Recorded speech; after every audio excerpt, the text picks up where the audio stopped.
Chapter 36, The Glory and the Dream. On the morning when the final results of all the examinations were to be posted on the bulletin board at Queen's, Anne and Jane walked down the street together. Jane was smiling and happy. Examinations were over, and she was comfortably sure she had made a pass at least. Further considerations troubled Jane not at all. She had no soaring ambitions, and consequently was not affected with the unrest attendant thereon. For we pay a price for everything we get or take in this world. And although ambitions are well worth having, they are not to be cheaply won, but exact their dues of work and self-denial, anxiety, and discouragement. Anne was pale and quiet. In 10 more minutes she would know who had won the medal and who the Avery. Beyond those 10 minutes there did not seem, just then, to be anything worth being called time. "Of course you'll win one of them anyhow," said Jane, who couldn't understand how the faculty could be so unfair as to order it otherwise. "I have not hope of the Avery," said Anne. "Everybody says Emily Clay will win it, and I'm not going to march up to that bulletin board and look at it before everybody. I haven't the moral courage. I'm going straight to the girls' dressing room. You must read the announcements and then come and tell me, Jane. And I implore you in the name of our old friendship to do it as quickly as possible. If I have failed, just say so, without trying to break it gently. And whatever you do, don't sympathize with me. Promise me this, Jane." Jane promised solemnly, but as it happened, there was no necessity for such a promise. When they went up the entrance steps of Queen's, they found the hall full of boys who were carrying Gilbert Blythe around on their shoulders and yelling at the tops of their voices, "Hurrah for Blythe, medalist!" For a moment, Anne felt one sickening pang of defeat and disappointment. So she had failed and Gilbert had won. Well, Mathew would be sorry. He had been so sure she would win. And then somebody called out, "3 cheers for Miss Shirley, winner of the Avery!" "Oh, Anne!" gasped Jane as they fled to the girls' dressing room amid hearty cheers. "Oh, Anne, I'm so proud! Isn't it splendid?"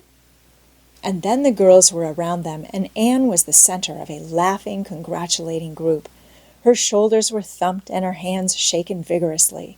She was pushed and pulled and hugged, and among it all, she managed to whisper to Jane, "Oh, won't Mathew and Marilla be pleased? I must write the news home right away." Commencement was the next important happening. The exercises were held in the big assembly hall of the academy. Addresses were given, essays read, songs sung, the public award of diplomas, prizes and medals made. Mathew and Marilla were there, with eyes and ears for only one student on the platform, a tall girl in pale green with faintly flushed cheeks and starry eyes, who read the best essay and was pointed out and whispered about as the Avery winner. "Reckon you're glad we kept her, Marilla?" whispered Mathew, speaking for the first time since he had entered the hall when Anne had finished her essay. "It's not the first time I've been glad," retorted Marilla. "You do like to rub things in, Mathew Cuthbert." Miss Barry, who was sitting behind them, leaned forward and poked Marilla in the back with her parasol. "Aren't you proud of that Anne girl?" "I am," she said. Anne went home to Avonlea with Mathew and Marilla that evening. She had not been home since April, and she felt that she could not wait another day. The apple blossoms were out, and the world was fresh and young. Diana was at Green Gables to meet her. In her own white room, where Marilla had set a flowering house rose on the windowsill, Anne looked about her and drew a long breath of happiness. "Oh, Diana, it's so good to be back again. It's so good to see those pointed firs coming out against the pink sky, and that white orchard and the old Snow Queen. Isn't the breath of the mint delicious? And that tea rose. Why, it's a song and a hope and a prayer all in one. And it's good to see you again, Diana." "I thought you liked that Stella Maynard better than me," said Diana reproachfully. "Josie Pye told me you did. Josie said you were infatuated with her." Anne laughed and pelted Diana with the faded June lilies of her bouquet. "Stella Maynard is the dearest girl in the world, except one, and you are that one, Diana," she said. "I love you more than ever, and I've so many things to tell you. But just now I feel as if it were joy enough to sit here and look at you. I'm tired, I think, tired of being studious and ambitious. I mean to spend at least 2 hours tomorrow lying out in the orchard grass, thinking of absolutely nothing." "You've done splendidly, Anne. I suppose you won't be teaching now that you've won the Avery." "No, I'm going to Redmond in September. Doesn't it seem wonderful? I'll have a brand new stock of ambition laid in by that time after 3 glorious golden months of vacation. Jane and Ruby are going to teach. Isn't it splendid to think we all got through, even to Moody Spurgeon and Josie Pye?" "The Newbridge trustees have offered Jane their school already," said Diana. "Gilbert Blythe is going to teach, too. He has to. His father can't afford to send him to college next year, after all. So he means to earn his own way through. I expect he'll get the school here if Miss Ames decides to leave." Anne felt a queer little sensation of dismayed surprise. She had not known this. She had expected that Gilbert would be going to Redmond also. What would she do without their inspiring rivalry? Would not work, even at a coeducational college with a real degree in prospect, be rather flat without her friend, the enemy? The next morning at breakfast, it suddenly struck Anne that Mathew was not looking well. Surely he was much grayer than he had been a year before. "Marilla," she said hesitatingly when he had gone out, "is Mathew quite well?"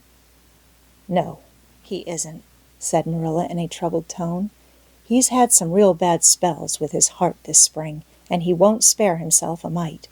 I've been real worried about him, but he's some better this while back, and we've got a good hired man, so I'm hoping he'll kind of rest and pick up. Maybe he will now you're home. You always cheer him up." Anne leaned across the table and took Marilla's face in her hands. "You are not looking as well yourself as I'd like to see you, Marilla. You look tired. I'm afraid you've been working too hard. You must take a rest now that I'm home. I'm just going to take this one day off to visit all the dear old spots and hunt up my old dreams, and then it will be your turn to be lazy while I do the work." Marilla smiled affectionately at her girl. "It's not the work, it's my head. I've got a pain so often now behind my eyes. Dr. Spencer's been fussing with glasses, but they don't do me any good. There is a distinguished oculist coming to the island the last of June, and the doctor says I must see him. I guess I'll have to. I can't read or sew with any comfort now. Well, Anne, you've done real well at Queen's, I must say. To take first-class license in 1 year and win the Avery scholarship? Well, well. Mrs. Lynde says pride goes before a fall, and she doesn't believe in the higher education of women at all. She says it unfits them for women's true sphere. I don't believe a word of it. Speaking of Rachel reminds me, did you hear anything about the Abbey Bank lately, Anne?" "I heard it was shaky," answered Anne. "Why?" "That is what Rachel said. She was up here one day last week and said there was some talk about it. Mathew felt real worried. All we have saved is in that bank, every penny. I wanted Mathew to put it in the savings bank in the first place, but old Mr. Abbey was a great friend of Father's, and he'd always banked with him. Mathew said any bank with him at the head of it was good enough for anybody." "I think he has only been its nominal head for many years," said Anne. "He is a very old man.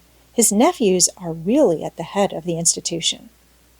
"Well, when Rachel told us that, I wanted Mathew to draw our money right out, and he said he'd think of it. But Mr. Russell told him yesterday that the bank was all right." Anne had her good day in the companionship of the outdoor world. She never forgot that day. It was so bright and golden and fair, so free from shadow and so lavish of blossom. Anne spent some of its rich hours in the orchard. She went to the Dryad's Bubble and Willowmere and Violet Vale.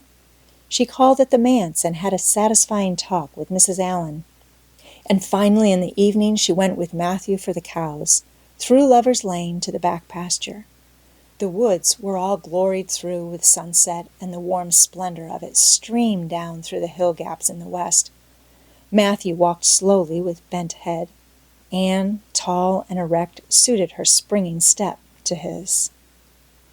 "You've been working too hard today, Mathew," she said reproachfully. "Why won't you take things easier?" "Well, now, I can't seem to," said Mathew as he opened the yard gate to let the cows through. "It's only that I'm getting old, Anne, and keep forgetting it. Well, I've always worked pretty hard, and I'd rather drop in harness." "If I had been the boy you sent for," said Anne wistfully, "I'd be able to help you so much now and spare you in 100 ways. I could find it in my heart to wish I had been, just for that." "Well, now, I'd rather have you than a dozen boys, Anne," said Mathew, patting her hand. "Just mind you that, rather than a dozen boys. Well, now, I guess it wasn't a boy that took the Avery scholarship, was it? It was a girl. My girl. My girl that I'm proud of." He smiled his shy smile at her as he went into the yard. Anne took the memory of it with her when she went to her room that night and sat for a long while at her open window, thinking of the past and dreaming of the future. Outside, the Snow Queen was mistily white in the moonshine. The frogs were singing in the marsh beyond Orchard Slope. Anne always remembered the silvery, peaceful beauty and fragrant calm of that night. It was the last night before sorrow touched her life. And no life is ever quite the same again when once that cold, sanctifying touch has been laid upon it.